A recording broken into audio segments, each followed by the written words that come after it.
Bien, vamos a continuar con la función de reproducción y para ello debemos recordar cuando en el nivel celular hablamos de en qué consistía la reproducción sexual y que en la reproducción sexual se producía un organismo que es genéticamente diferente de su progenitor.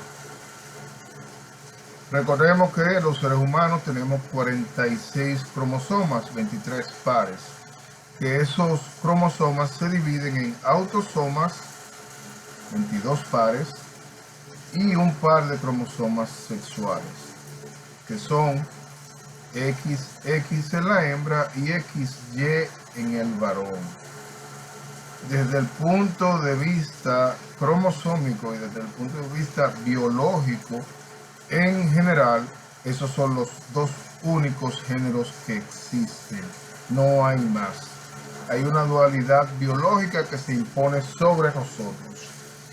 Lo que ustedes escuchan por ahí respecto de otros géneros y asuntos de ese tipo son problemas de índole cultural y a lo más de índole psicológica, pero no son realidades biológicas. Aún las personas con ambigüedad sexual, pues de acuerdo a su cariotipo, pertenecerán a uno de esos dos géneros. Cuando hay un cromosoma X o un cromosoma Y, que es mucho más raro de más, de todas maneras hay un desarrollo que corresponde a uno de esos dos géneros en más del 99.99% de las personas que hay sobre el planeta Tierra. La reproducción implica entonces dos procesos celulares. Básicamente, la formación de células haploides que tienen la mitad de la cantidad normal de cromosomas. Esas células se llaman gametos.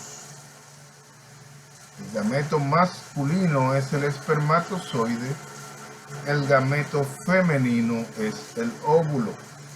Como vemos aquí, retomando la definición de reproducción, la reproducción sexual implica la interacción entre dos individuos para producir un tercero que es genéticamente distinto de sus dos progenitores. Entonces miren ahí un cariotipo, una descripción pictográfica de los cromosomas en un ser humano. Este es el cariotipo de una mujer. Los cromosomas sexuales que tiene son X ambos. Miren aquí el cariotipo de un varón que tiene un cromosoma sexual X y otro Y.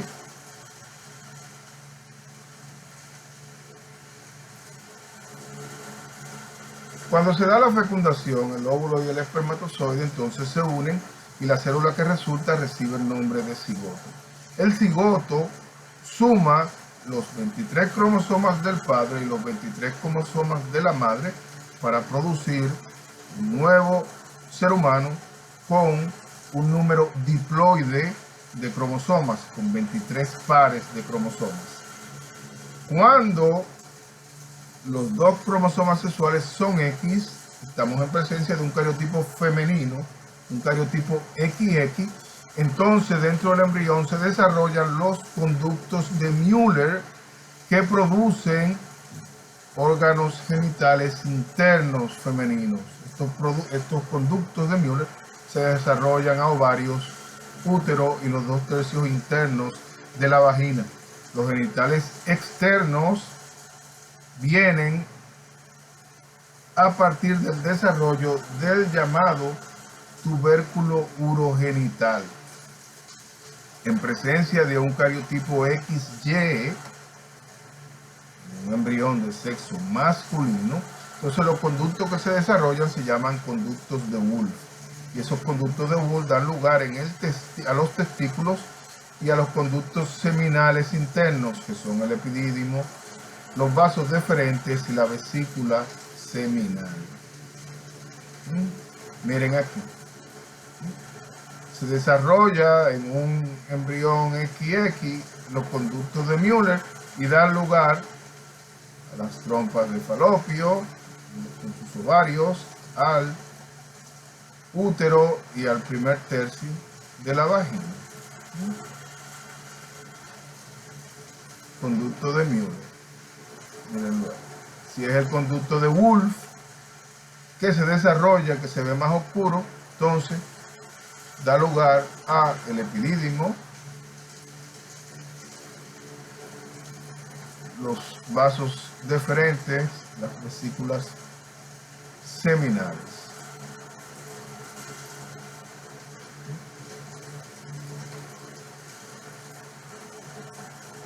Y a ambos lados vemos la próstata.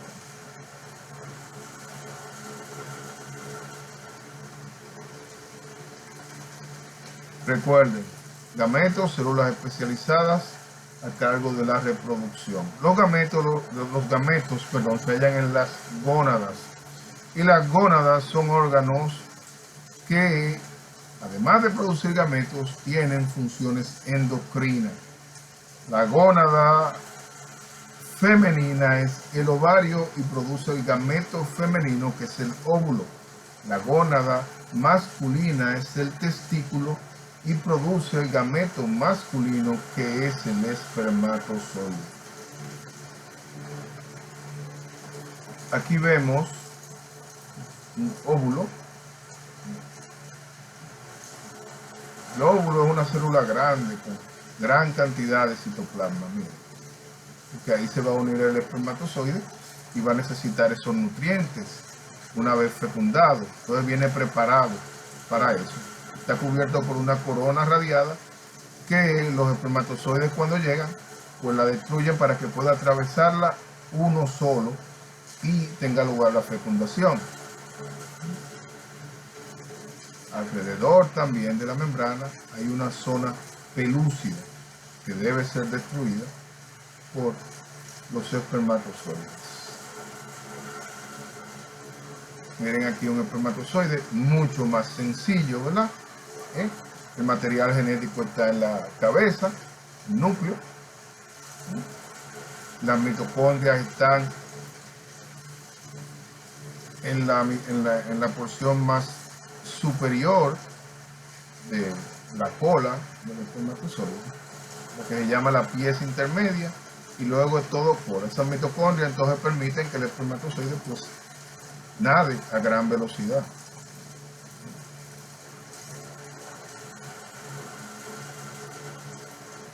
A la producción de espermatozoides se le llama espermatogénesis.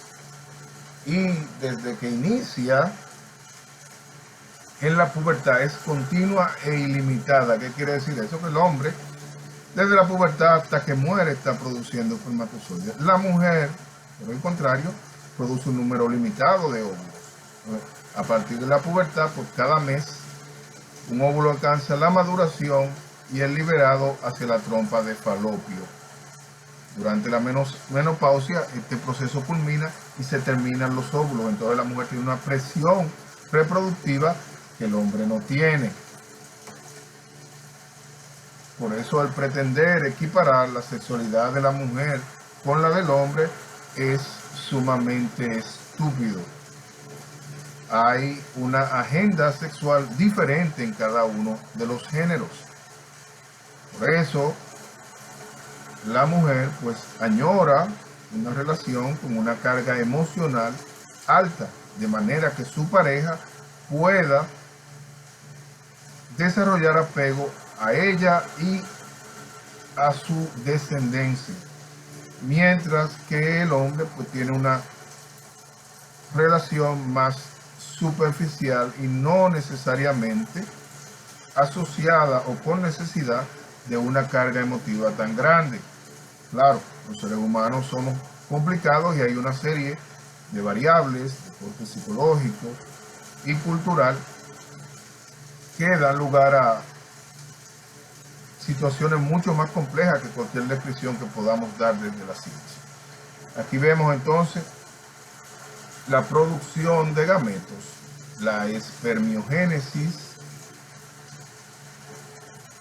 para producir espermatozoides y la oogénesis para producir óvulos.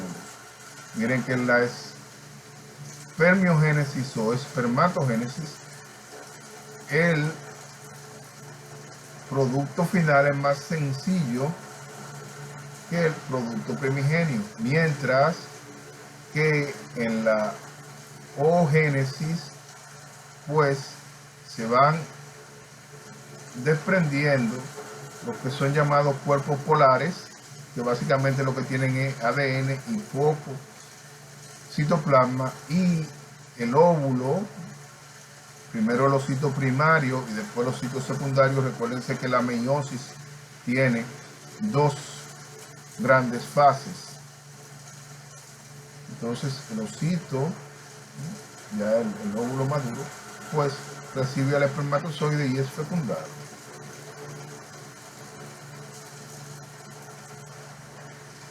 La maduración del óvulo y su expulsión desde el lugar que ocupa en el ovario, que se llama folículo de De Graaf, se halla sincronizada con el proceso de maduración de la capa interna del útero, que se llama endometrio. Y a esos cambios que ocurren en un periodo de 28 días se le llama menstruación. Como dura 28 días, también corresponde a los ciclos o a las fases por los que atraviesa la luna. Y por eso, en muchos lugares, por la menstruación, le dicen la luna. Ustedes han escuchado eso. Entonces vemos aquí que,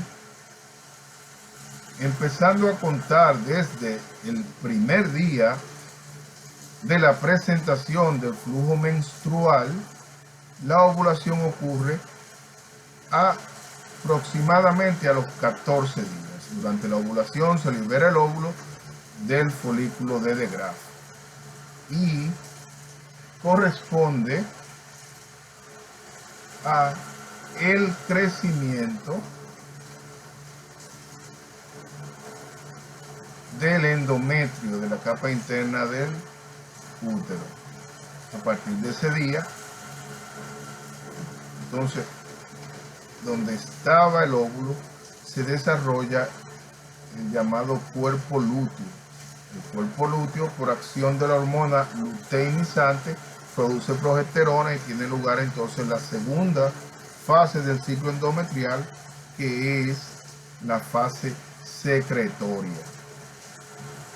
Cuando hay fecundación, el endometrio se queda engrosado para poder desarrollar el producto.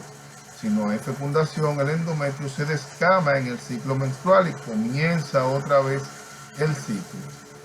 Se prepara el folículo por la estimulación de la hormona folículo estimulante, que viene desde la hipófisis.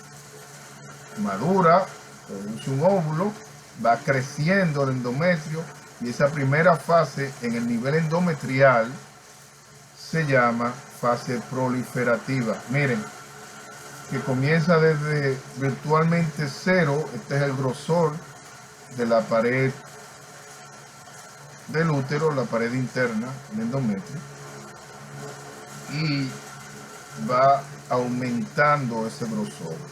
Esa primera fase del ciclo endometrial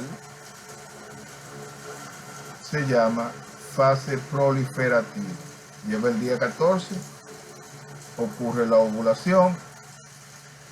La hormona luteinizante desde la hipófisis estimula los residuos del folículo, y esto entonces producen progesterona, y la progesterona entonces da lugar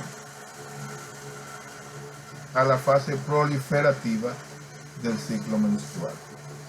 Recapitulando, entonces tenemos: comienza el periodo menstrual, el flujo menstrual, la menstruación, ¿verdad? Y a los 14 días ocurre la ovulación. Durante esos 14 días, recordemos que el ciclo menstrual entonces podemos dividirlo en tres. Hay un ciclo ovárico, hay un ciclo endometrial y hay un ciclo endocrino. Durante la primera parte del ciclo menstrual, en el ovario lo que está ocurriendo es que se va a liberar un óvulo del folículo. El folículo está madurando. mientras el folículo está madurando, va aumentando el grosor de el endometrio, preparándose para eventualmente recibir un óvulo fecundado. Cuando el folículo es madurado, toda esta primera parte, estos primeros 14 días, son estimulados por los estrógenos. Y estos estrógenos que produce el propio folículo en el ovario, una célula especializada endocrina, que son las células de la capa interna, de la teca interna. Entonces estos estrógenos están estimulando la proliferación del endometrio. El aumento de los estrógenos entonces culmina en el 14º día, cuando se libera el óvulo desde el folículo, y ahí tiene lugar la ovulación. Como el óvulo dura unas 72 horas y el espermatozoide dura unas 48, pues uno calcula un periodo de riesgo cuando se está haciendo anticoncepción a través del método de ritmo de unos 5 días, entre el día más o menos 12 desde el primer día de la menstruación hasta el día 17 o 18, después de la misma, que es el periodo fértil de la mujer. Cuando caen los niveles de estrógeno, se puede manifestar en el nivel emocional como hipersensibilidad, tendencia al llanto de la mujer y ese tipo de cosas. Ya la segunda parte del periodo menstrual, después de la ovulación, entonces es mediada en el nivel hormonal por una hormona hipoficiaria que se llama la hormona luteinizante, que estimula entonces en el ovario el folículo ya roto de donde salió el óvulo para que produzca progesterona. A este folículo se le llama cuerpo lúteo. Lúteo viene la palabra griega para amarillo, y se llama así porque es el color que tiene por la gran cantidad de colesterol que tienen estas células para poder producir la progesterona. Entonces, la progesterona da lugar a la parte proliferativa del ciclo endometrial. Hay mucha actividad glandular en la pared del útero, que está llena de glándulas exocrinas, ¿verdad? Finalmente, si no hay fecundación, pues va cayendo la producción de progesterona y el tejido endometrial se desprende en unos 14 días después de la ovulación como flujo menstrual.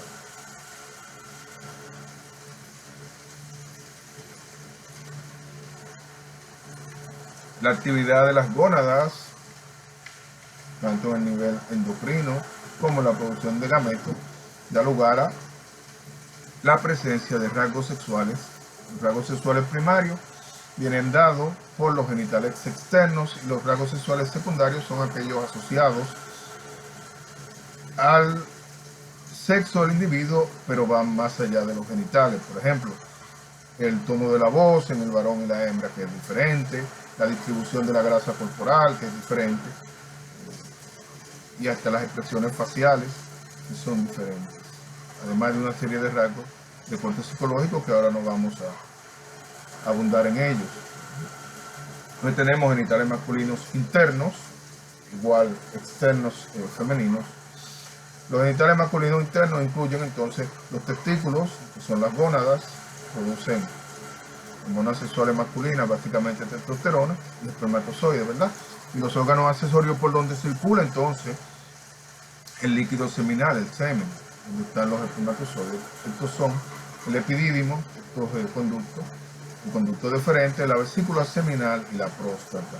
Los genitales externos masculinos entonces incluyen el pene, que consiste de glande, cuerpo y prepucio. El prepucio es la tela que cubre el glande, que se elimina mediante la circuncisión, y el escroto, saco escrotal, que debe de estar a cierta distancia del cuerpo, porque los testículos en un nivel de temperatura muy alto, pues se tornan infuncionales. Por eso cuando hay problemas en la fecundidad de una pareja, se recomienda que el varón use ropa interior holgada. Miren aquí, el testículo, el epidídimo, los vasos deferentes. Miren cómo dan la vuelta. Llega a la próstata y recibe la secreción de las vesículas seminales para salir por la uretra con el seno. El pene, el glande y el escroto cubriendo los testículos. Los genitales internos femeninos entonces incluyen las gónadas femeninas, que son los ovarios, las trompas de falopio, el útero y la vagina. Recordemos que derivan de los conductos de Müller en el embrión, mientras que los genitales externos incluyen, a su conjunto se le llama vulva, e incluye entonces el monte de Venus, que equivale a la aglomeración de tejido adiposo que hay inmediatamente por delante del pubis, que es donde se unen los dos huesos de la cadera por delante, ¿verdad? Donde crece el vello púbico. Eso se le llama monte de Venus. Labios mayores, clítoris, labios menores, el meato urinario y el introito, que es la entrada a la vagina. Mírenlo aquí en detalle. Genitales internos, ovarios, de ambos lados, trompa de falopio, el útero. Dentro de la cavidad uterina, entonces tenemos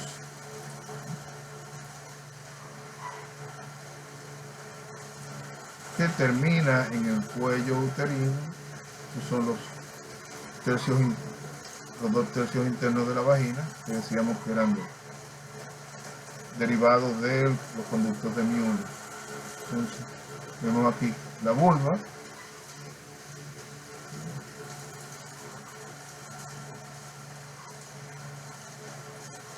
el clítoris,